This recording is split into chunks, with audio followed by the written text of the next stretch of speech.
तर जय हरिभावांनो रामकृष्ण आजच्या व्लॉगमध्ये मी तुमचं स्वागत करतो. तर आज जायचं आपल्याला अकोटमध्ये. तर चला मग आपली इकडे गाडी रेडी आहे आणि उन्हाने इकडे बम कडक होऊन राहिलं. आपल्या अकोल्यामधलं टेम्परेचर तुम्हाला माहीतच आहे. तर चला मग आपण आपल्या अकोटमध्ये.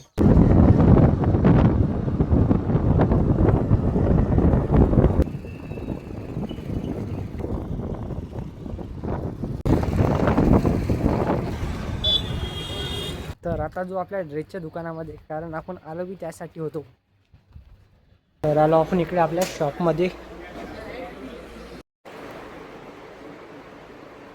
तर इथून तर काही ड्रेस पसंत नाही आला. आपण आता विचार आहे आपण ऑनलाईन बोलावं. तर झाले सगळे कामं आणि आता जो आपण घरी. तर चला मग मस्तपैकी. आणि रात्र होतीच म्हणा संध्याकाळी आली तर